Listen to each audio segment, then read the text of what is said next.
Le calcul littéral. Tout d'abord, qu'est-ce qu'une expression littérale? Une expression littérale, ou une expression algébrique, est une expression qui comprend des lettres et des nombres. Prenons un exemple, 12AB. 12AB est une expression littérale qui est composée tout d'abord du nombre 12, qu'on appellera le coefficient, mais aussi d'une partie littérale, AB. À l'intérieur de cette partie littérale, nous retrouvons la lettre A et la lettre B, qu'on appellera des variables. Il y a donc, dans la partie littérale, la variable A et la variable B.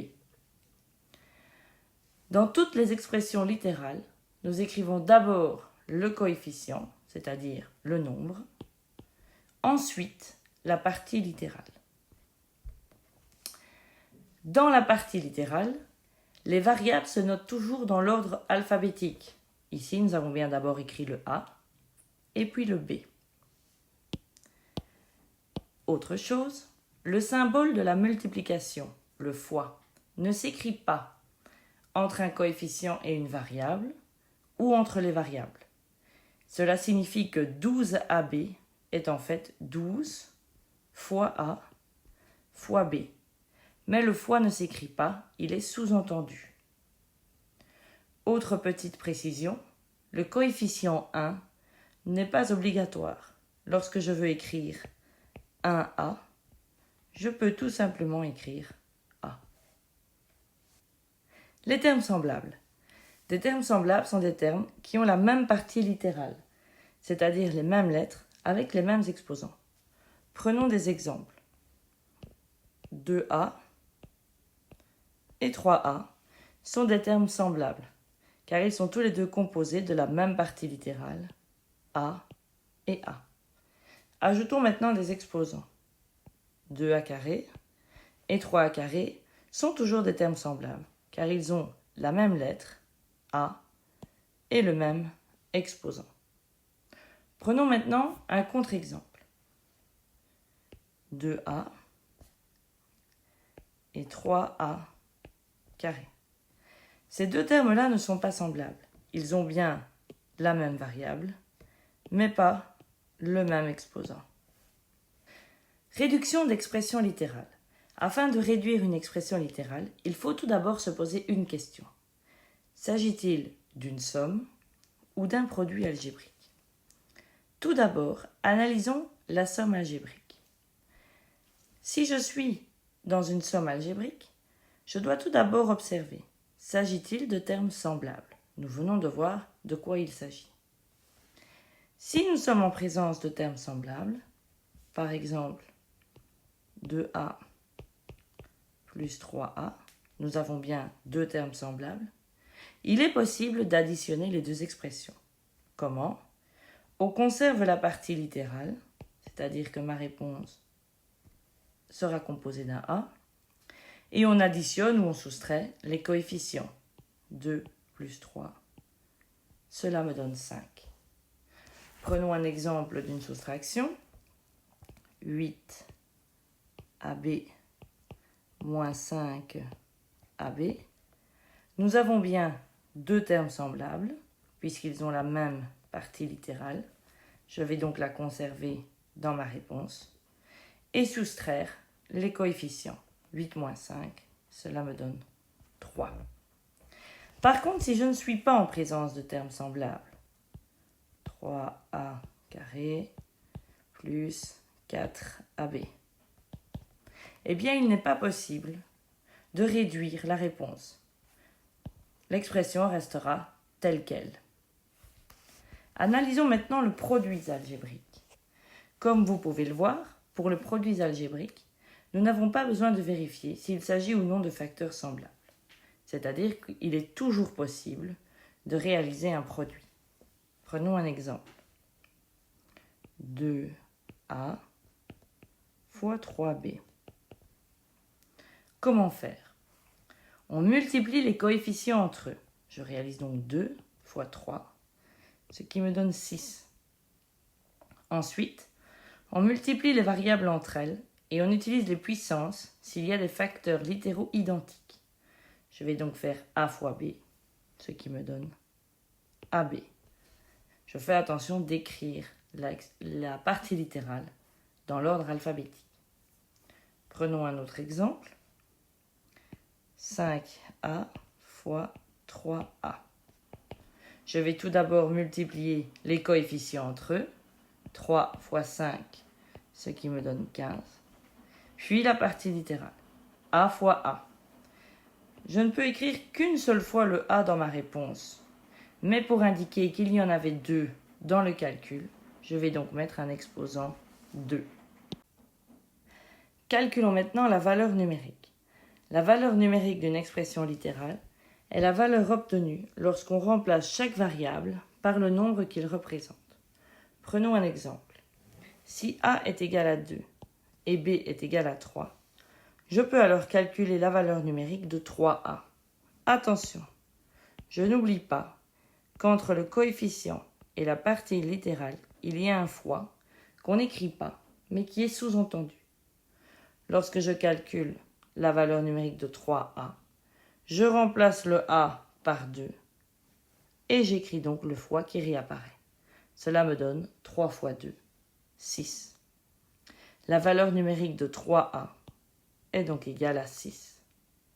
Prenons un autre exemple. 5b carré. J'écris 5, le fois réapparaît, je remplace le b par sa valeur qui est de 3 et j'écris le carré. Je respecte les priorités des opérations, donc j'effectue d'abord l'exposant.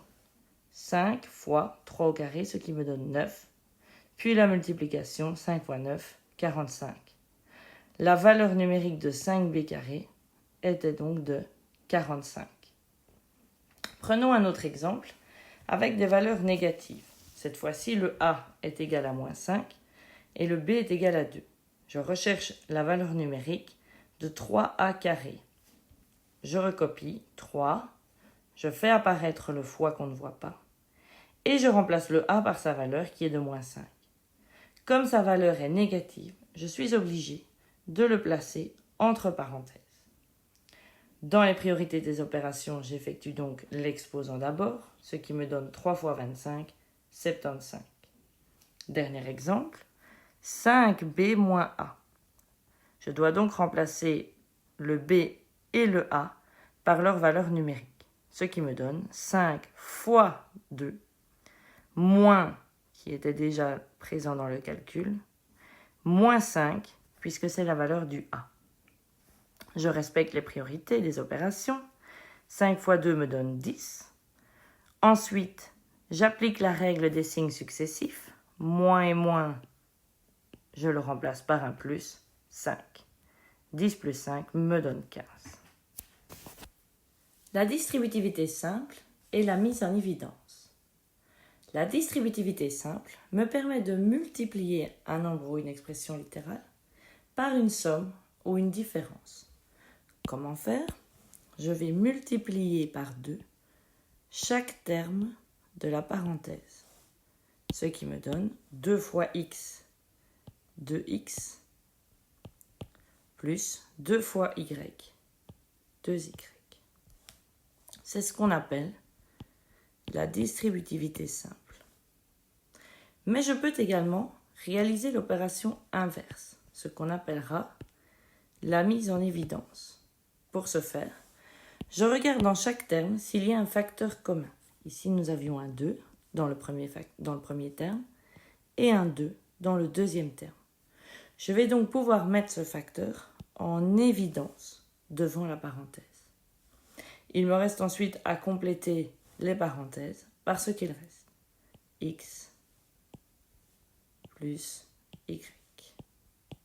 C'est ce qu'on appellera la mise en évidence. Dernière chose, la suppression de parenthèses. Dans une somme algébrique, on peut supprimer les parenthèses, mais pas n'importe comment. Voyons les exemples. 5a plus moins 3b plus 4.